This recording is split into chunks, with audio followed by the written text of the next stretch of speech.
다음 세대주일입니다. 우리가 말씀을 펴고 오늘 우리에게 주시는 말씀에 귀 기울였으면 좋겠습니다. 우리 바른 교회는 개척되어지면서 목회 철학이 있었습니다. 첫 번째는 세상이 바라보기에도 바른 교회 되었으면 좋겠다. 세상에서 기본이 되는 그런 바른 교회 되었으면 좋겠다. 두 번째는 그 교회를 구성하고 있는 성도 한 분 한 분, 저와 여러분들이죠. 성도 한 사람 한 사람들이 하나님의 말씀 앞에서 바르게 살았으면 좋겠다. 말씀을 기반 위에 바르게 사는 성도들로 세워졌으면 좋겠다. 세 번째는요, 우리에게 주실 가정의 자녀들, 또 교회에 허락하여 주실 다음 세대들이 바르게 자랐으면 좋겠다. 그래서 바른 교회라고 이름을 짓고 하나님의 말씀 중에 너희 길과 행위를 바르게 하라, 이것을 영구표어로 삼고 교회를 개척했습니다. 오늘 다음 세대 주일입니다. 당연히 목회 철학에 맞게 우리 다음 세대를 잘 세워나갔으면, 바르게 세워나갔으면 좋겠습니다. 그래서 오늘 이 말씀을 좀 다시 한번 들어보려고 그래요. 요즘 시대가 얼마나 빠릅니까? 너무나도 빠르게 급변하다 보니까 세대 교차가 얼마나 빠르게 일어나는지 몰라요.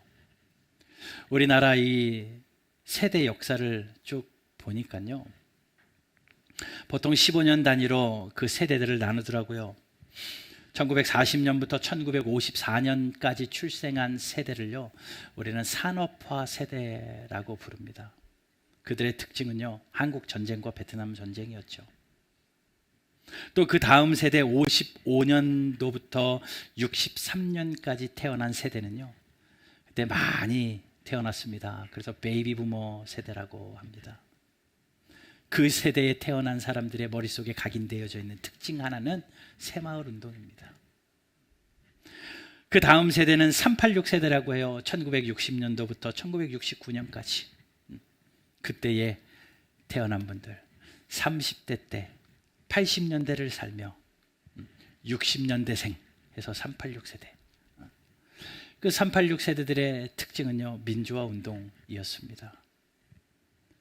그리고 갑자기 급변하기 시작을 하는데 X세대가 생기죠. 1970년대부터 1980년대까지 X세대가 일어나고, 그 다음엔 또 Y세대가 일어납니다. 1881년부터 1996년도까지 Y세대라기도 하고, 또 그들을 밀레니엄 세대라고도 합니다. 그 다음 세대가 Z세대더라고요. Z세대는 1997년도 그리고 2009년까지 태어난 세대를 Z세대라고 합니다. 우리가 MG 하잖아요. 이 밀레니엄 세대와 Z세대, 그때 태어난 세대가 그 새로운 세대입니다. 그들은요, IMF 금융 위기를 겪을 때 태어난 자녀들이기도 하고요. 또 한국의 IT 기술과 정보 기술이 갑작스럽게 변화되어지며 굉장히 빠른 속도로 변화되는 그 세대를 살아간 세대가 밀레니엄 세대고 Z세대예요.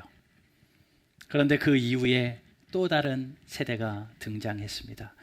알파 세대입니다. 2010년대 이후에 태어난 아이들. 그러니 우리가 아까 봤던 그 아이들은 전부 다 알파 세대입니다. 그들의 특징은 뭔지 아십니까? 디지털 원주민입니다. 디지털 원주민이에요. 태어날 때부터 그 디지털을 그냥 받고 태어난 아이들입니다. 핸드폰 쓰는 게 익숙하고, 엄마 아빠보다 헤이 구글 이걸 더 먼저 배운대요. 알렉사를 부르고 시리를 부르는 시대입니다. 그때 태어난 아이들. 스마트폰과 패드와 또 AI가 친숙한 세대, 알파 세대입니다. 책을 보면요, 어디 병원 갔다가 보니까 옆에 조그마한 아이가 동화책을 들고 있더라고요. 다 읽었으면 넘겨야 되잖아요. 근데 걔는 자꾸 눌러요. 자꾸 눌러요, 책을. 아마 패드에 익숙해져서 그런 거 아닌가 싶습니다. 그런 시대입니다. 보세요. 이 세대들이 이렇게 변하는데요. 점점 빠르게 변해요. 너무나도 확실히 변합니다. 다음 세대가 분명히 다르게 변하는 것은 맞는 것 같아요. 이 환경이요, 다음 세대가 다른 세대 되기 참 좋은 환경이라는 겁니다. 얼마나 달라졌습니까? 예전에는 함께하는 게 좋았는데 이제는 혼자가 익숙한 시대가 되어져 버렸습니다. 나 혼자 있는 게 편안한 시대가 되어져 버렸습니다. 다음 세대가 완전히 다른 세대가 되어져 버린, 그리고 다음 세대가 되어지면서 우리나라에게 일어난 한 가지 사회적 현상이 저출산이죠. 아이들이 줄었어요. 예전에는 초등학교, 국민학교 가면요, 10반 이상씩은 다 있었고요. 제가 다닐 때만 해도 오전반, 오후반 나눠가지고 학교를 다녔는데 지금은요, 한 반에 20명도 채 안 되고 두 반, 세 반, 한 학년이 두 반, 세 반인 학교도 그렇게 많대요. 그만큼 아이들이 줄었습니다. 이런 사회적인 현상이요, 빠르게 변화되어지고요, 점점 감소되는 이 현상 가운데 당연히 교회도 그렇게 되어질 수밖에 없죠. 그러다 보니 다음 세대가 교회 안에서 점점 줄어듭니다. 주일학교가 평균 40% 이상 감소했대요. 우리나라의 대부분의 많은 교회들이요, 주일학교가 없는 교회가 훨씬 많아지고 있는 시대가 되어져 버렸다고 합니다. 하고 싶어도 없어서 못하는 시대. 그런 저출산이 유난히도 사회적 이슈가 되어져 버린 시대입니다. 중고등학생들이요, 예수 믿는 퍼센테이지가 3%래요. 100명 중 3명밖에 예수를 믿지 않습니다. 선교학적으로 3%면요 미전도 종족입니다. 선교 대상 국가로 정하는 미전도 종족 국가인데 우리나라의 다음 세대들이 미전도 종족이 되어버렸습니다. 이런 시대 가운데 점점 줄어들고 점점 하나님과 상관없이 자라나는 이 다음 세대, 우리가 어떻게 키워야 될까? 어떤 관심으로 키워야 될까? 자칫 잘못하면요, 다음 세대가 다른 세대가 되어버릴 수도 있거든요. 성경에 있는 기라성 같은 위인들도요, 이스라엘을 살린 사사들도요, 하나님을 위하여 열심히 수고하고 열심히 사명 감당하다가 뒤돌아보니까 내 자녀들이 다른 세대가 되어버렸대요. 사사기 2장 10절 말씀 보십시다. 그 세대의 사람들도 다 조상들에게로 돌아갔고 그 후에 일어난 다른 세대는 여호와를 알지 못하며, 하나님을 그렇게 뜨겁게 섬겼던 조상들이 떠나고 나자 다음 세대가 다른 세대가 되어서 하나님을 잃어버렸습니다. 하나님을 알지 못합니다. 그리고 그 후반부에 여호와께서 이스라엘을 위하여 행하신 일도 알지 못하였더라. 하나님을 모를 뿐만 아니라 하나님이 우리를 통하여 하신 일을 까마득하게 잃어버린 시대. 다음 세대가 다른 세대가 되어버린다는 거죠. 우리는 그러면 안 되잖아요. 여러분들의 가정은 그러면 안 되잖아요. 우리 바른 교회는 그러면 안 되잖아요. 그러하기에 오늘 말씀을 펴고 우리는 좀 교훈을 받고자 합니다. 오늘 이 신명기 말씀은요, 모세가 쓴 말씀인데 이 신명기는 모세의 고별 설교가 3편 담겨 있습니다. 출애굽한 이스라엘 백성들을 이제 가나안 땅으로 들여보내기 전에 모세가 그 백성들을 향하여 진심 어린 마음으로 3편의 설교를 남겼는데 그게 신명기입니다. 유언과도 같은 말씀이죠. 그 중에 한 편의 설교의 중심이 되는 내용이 오늘 본문인데, 오늘 본문을 통해서 본문 저자는 그 백성들에게 이제 너희들이 들어갈 가나안 땅에 가서 너희들은 다른 것 하지 말고 이것은 꼭 하여야 됩니다 라고 권면합니다. 1절 보십시다. 이는 곧 너희의 하나님 여호와께서 너희에게 가르치라고 명하신 명령과 규례와 법도라. 너희가 건너가서 차지할 땅에서 행할 것이니. 예, 건너가서 차지할 땅, 가나안 땅이죠. 거기 가서 행할 것을 가르칩니다. 그런데 무엇을 가르치냐면요, 2절 보세요. 곧 뭐냐면 곧 너와, 예, 이 말씀을 듣고 있는 당세대 너와, 그리고 내 아들 세대, 다음 세대와 또 내 손자들, 그 다음 세대, 3대에 걸쳐서 할 것을 가르쳐요. 3대에 걸쳐. 그런데 가만히 보면 3대가 아닙니다. 3절도 보게 되면 이런 말씀도 있어요. 이스라엘아 듣고 삼가라, 그것을 행하라.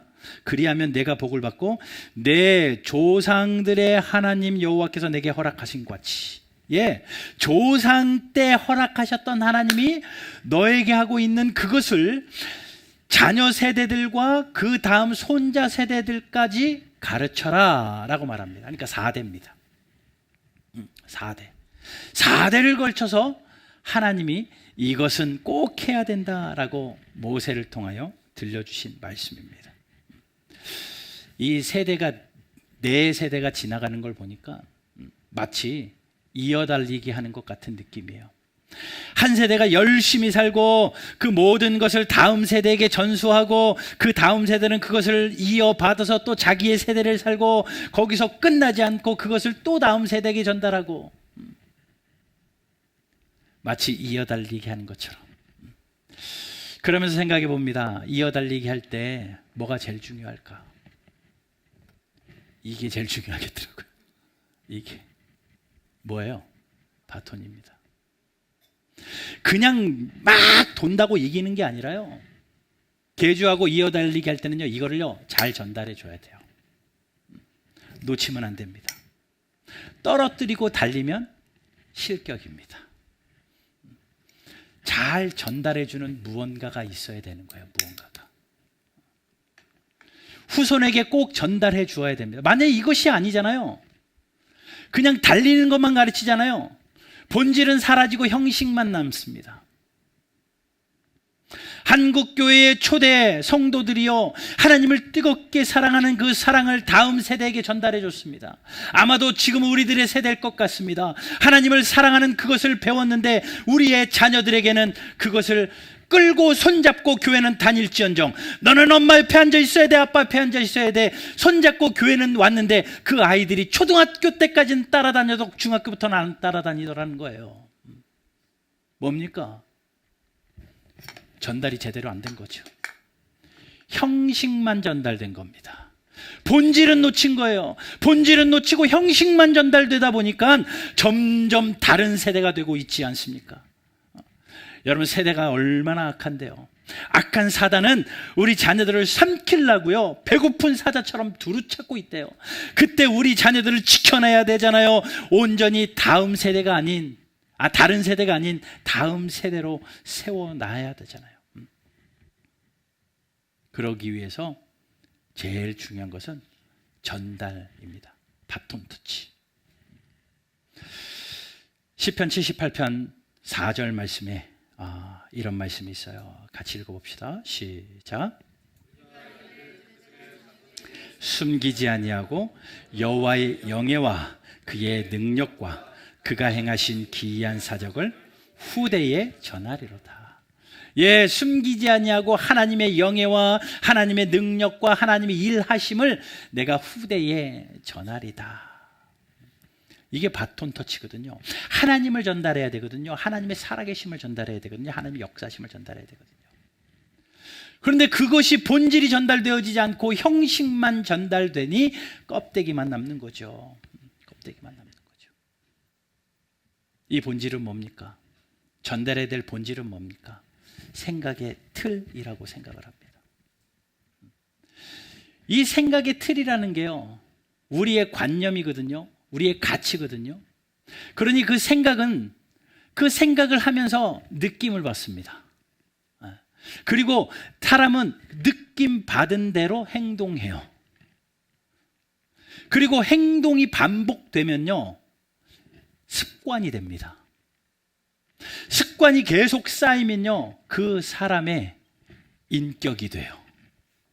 그리고 그 인격은 그 사람의 인생입니다.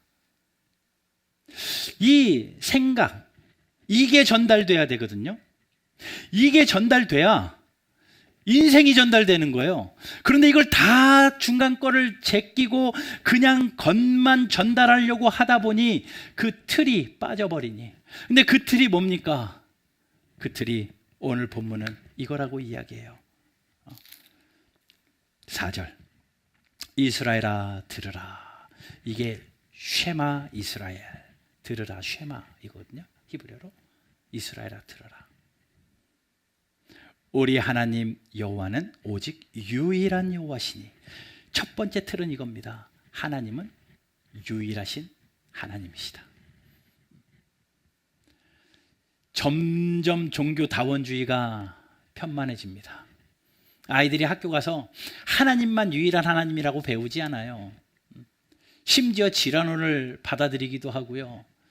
그러다 보니 자기 마음대로 해석해가지고 동성애나 이런 사회적인 이슈까지 일어나는 거 아닙니까? 그러나 어릴 때부터 머리에 틀이 하나님은 유일하신 한 분 하나님이시다, 그 하나님은 살아계신다, 이 틀이 짜여져 있으면, 그 틀이 짜여져 있으면 세상의 눈을 통하여 귀를 통하여 오만 가지 이야기가 들어와도 그 틀은 흔들리지 않는 거예요. 여러분 붕어빵 아시죠? 철로 만들어진 붕어빵 틀에다가 어떤 밀가루를 갖다 부든지 다 붕어빵이 나와요. 붕어빵이 나와요. 우리가 그런 하나님을, 영원하신 유일하신 하나님이라는 틀을 가지고 그 틀을 전달하지 아니하면 세상의 방식대로, 세상의 가치대로 자꾸 생각이 바뀌고 느낌이 바뀌고 그러다 보니 다른 세대가 되는데, 하나님은 유일하신 하나님이다라는 틀을 가르쳐야 됩니다. 그리고 이거죠. 5절 같이 한번 읽어볼까요? 시작. 뜻을 다하고 힘을 다하여 내 하나님 여호와를 사랑하라. 이 틀을 전달하는 겁니다. 하나님 사랑이요. 그 하나님을 사랑하는데 적당히 내가 사랑하고 싶을 때 골라 사랑하는 게 아니라 마음을 다해서 사랑하는 거예요. 힘을 다해서 사랑하는 거예요. 뜻을 다해서 사랑하는 거예요. 그렇게 사랑하는 그 틀을 전달하는 거예요. 그 틀이 아이들이 어렸을 때부터 딱 짜여져 있으면 세상에 무슨 가르침을 받아도 무슨 이야기를 들어도 그 안에서는 하나님이 만들어지고요, 그것이 헷갈리고 시간은 필요하겠지만 그것이 마음을 당하여 하나님을 사랑하는 일로 분명히 아웃풋이 됩니다. 힘을 다하는 거죠. 그걸 정말 잘하는 민족이요, 자녀들에게 그 틀을 잘 전수해주는 민족이 유대인들입니다. 쉐마 이스라엘, 이 말씀을 들어서 그 틀을 전달을 얼마나 잘했는지 유대인의 자손들이요 세계를 장악하고 있는 것 아십니까? 전 세계의 유대인 숫자가 0.2%밖에 안 됩니다. 1%가 채 안 돼요. 1%가 뭐예요? 0.2%밖에 되지 않습니다. 그런데 그 0.2%밖에 안 되는 그 유대인들이요 세상을 지배하고 있습니다. 뉴욕타임즈에서 이런 결과를 봤어요. 뭐냐면 세계 2%의 유대인들이지만 세계의 체스 챔피언은 54%가 유대인들이고 노벨 평화상 수상자의 27%가 유대인들이고 노벨 의학상의 33%가 유대인들이고 세계 부자들 200명을 줄 세워 보니 그 중에 40명이 유대인들이고 0.2%밖에 되지 않는데요. 우리가 이름만 대면 잘 아는 구글이나 페이스북이나 오라클, 인텔, 델, 퀄컴 등등 이 모든 기업들이 유대인들의 기업이고 허쉬, 하겐다즈, 던킨도너츠 전부 다 이런 식음료까지 전부 다 유대인들의 세계를 장악하는 그런 기업이라는 거예요. 미국 내에는 유대인들이 2%밖에 안 된답니다. 그럼에도 불구하고 명문대학교 학생회장단에는 20% 이상이 유대인들이고 케네디 센터의 장학생들은 26%고 아카데미 수상하는 감독들 30%가 넘고 퓰리처상 수상은 50%가 넘고 유대인들이 그렇게 세계를 장악하고 여기저기서 괄목할 만한 성과를 드러내고 두각을 드러내는 데는 바로 이 쉐마 이스라엘. 하나님은 유일하신 하나님이시고 그 하나님을 마음과 뜻과 정성을 다하여 사랑하라. 이것을 틀로 전달해 주었기 때문에 그래요. 그러니 우리가 그 틀을 전달하면서 해야 될 한 가지는요, 하나님과의 관계의 형성입니다. 하나님을 주입식으로 배우는 게 아니라 하나님과 관계하며 하나님을 사랑하는 법을 배우는 거죠. 마음과 뜻과 정성을 다하여 하나님을 사랑하는 그것을 배우는 겁니다. 의무로 하는 게 아니라, 부모님이 하라고 하니까 부모님 눈치 봐서 하는 게 아니라, 목사님 봐서 하는 게 아니라, 내가 정말 처음에는 끌려다녔을지 몰라도 그 안에서 그 틀에서 배워서 하나님을 사랑하는 법을 배워서 나도 하나님께 올인하고 싶다라는 고백이 흘러나올 정도로 그 관계를 세우는 거예요. 관계. 여러분, 인간관계의 중요성을 가르쳐 주신 박사가 있습니다. 전혜성 박사라는 분이 모델인데요, 이분이 이화여대를 다니다가 미국으로 유학을 갑니다. 그리고 그곳에서 결혼하고 자녀를 낳는데 6명의 자녀들을 낳았대요. 그런데 그 6명의 자녀들이 전부 다 하버드 예일대 출신들이고, 그냥 잘했다라는 이야기가 아니라 그들이 점점 미국 곳곳에서 오바마 차관부도 하고 뭐 그냥 예일대 학장도 있고, 한 명이 아니라 모든 자녀들이 다 그렇게 괄목할 만한 성과를 드러내서 그분을 연구한 거예요. 도대체 그분의 가르침이 뭐냐? 그래서 책을 여러 권을 지었거든요. 뭐 하는 이야기 많고 원칙이 많긴 하지만 딱 두 가지더라고요. 정리해 보니까. 하나는 덕승제, 재주보다 덕이 앞세우는 겁니다. 재주를 가르치고 기능을 가르치고 잘하는 것을 가르치는 것보다 인격을 가르친 거였어요. 덕을 가르쳤습니다. 그리고 또 하나는 관계를 가르쳤습니다. 관계를. 사람과의 관계를 가르쳤습니다. 공부해서 남주냐라고 부모들이 이야기하잖아요. 그분은 그렇게 얘기했대요. 공부해서 남줘라. 공부해서 남주라고 가르쳤다라고 말합니다. 사회에 돌려주어야 된다. 다른 사람을 위해서 일해야 된다. 다른 사람을 위해서 살아야 된다. 이 관계, 인간 관계에 대해서 굉장히 교육 철학이 그에게 담겨 있었습니다.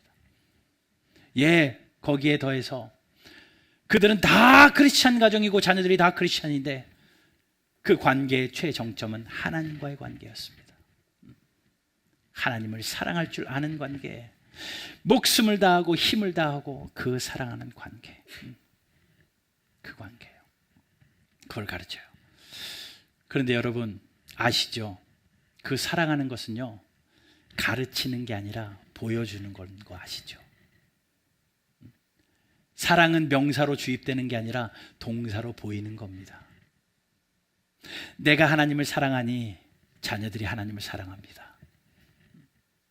내가 하나님을 벌벌 떠니 자녀들도 하나님 앞에서 벌벌 떱니다.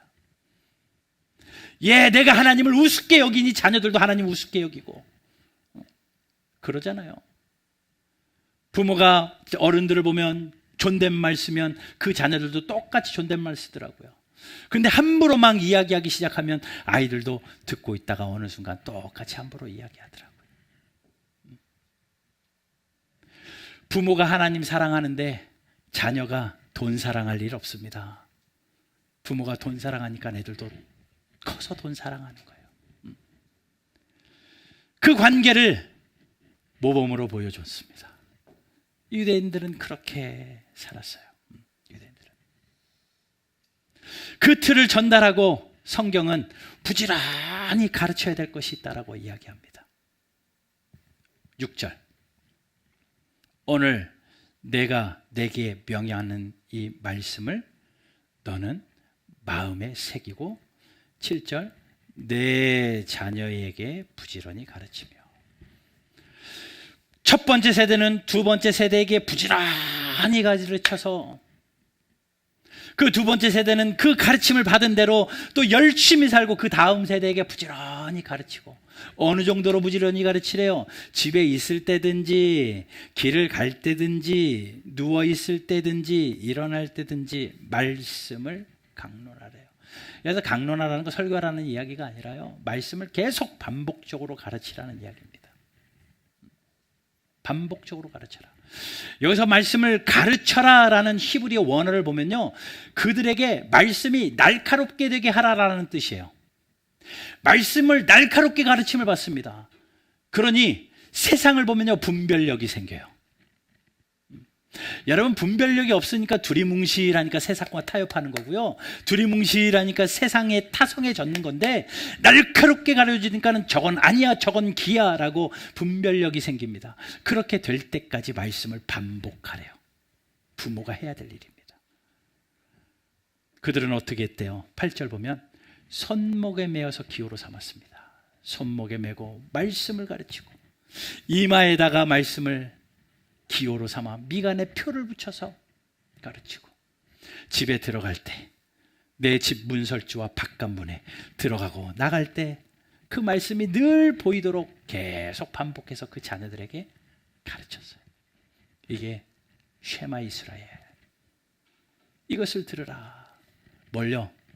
하나님은 유일하신 하나님이고 그 하나님을 힘다해서 사랑해야 됨을 그들은 가르쳤습니다.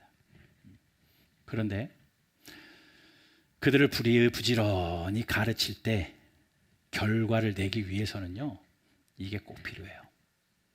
그 가르침이 제대로 된 가르침이 되려면요, 앵무새처럼 기계적으로 막 주입식으로 가르친다고 그들이 되는 게 아니라요, 이게 필요하거든요. 6절 같이 읽어봅시다. 시작. 이 말씀을 너는 마음에 새기고. 예, 이게 중요합니다. 마음에 새기는 게 중요합니다. 마음에 새긴다, 이건요, 말씀을 내 마음에 둔다라는 겁니다. 말씀이 내 존재 위에 있다는 거예요. 내가 중요한 게 아니라 말씀이 중요한 겁니다. 마음에 새긴다라는 것은 그 어떤 것보다도 말씀이 가장 나에게 중요하다라는 겁니다. 그렇기 때문에 그 말씀이 내 삶의 기준이 되고, 그 말씀이 가장 중요하고 그 말씀이 가장 사랑스러우니 당연히 하나님을 사랑하는 거죠. 사랑하는 거죠. 여러분, 오늘 저와 여러분들이 다시 한번 마음에 다짐하길 원하는 것은, 여러분들 가정에 있는 자녀들을 이렇게 가르치시려면, 우리 교회에 있는 이 다음 세대들을 이렇게 가르치려면 해야 될 한 가지, 말씀을 마음에 새기십시오. 내가 그 말씀을 마음에 새기고 그 자녀에게 본이 되어질 때 그 자녀들도 그것을 본받아서 다음 세대의 스토리가 끊어지지 않아요. 여러분, 나 때에서 하나님의 스토리가 끊어지면 되겠습니까? 부모님으로부터 물려받은 그 신앙의 유산이 나에게서 끝나고 우리의 자녀들에게 전달되지 않으면 안 되잖아요. 안 되잖아요. 또 여러분들이 처음 믿은 세대라고 칩시다. 어떻게 해서 믿은 예수님이고 어떻게 해서 내가 사랑하게 되는 예수님인데 그 예수님을 나 혼자 누리다가 끝납니까? 우리의 다음 세대에 전해줘야죠. 절대 스토리가 끊어지면 안 됩니다. 후대에 전해야 됩니다. 그것을 가르치는 거예요. 부지런히 가르치래요. 여러분, 저와 여러분들이 여러분들의 가정에서, 우리 교회에서 말씀을 새긴 성도와 부모가 우리 자녀들에게 하나님을 사랑하는 것을 본으로 보이며 그들에게 말씀을 계속 반복적으로 가르칠 때 다음 세대가 아름답게 일어나는 저와 여러분들 되기를 주 예수 그리스도의 이름으로 축원합니다. 부모는 자녀에게 좋은 것 주고 싶죠.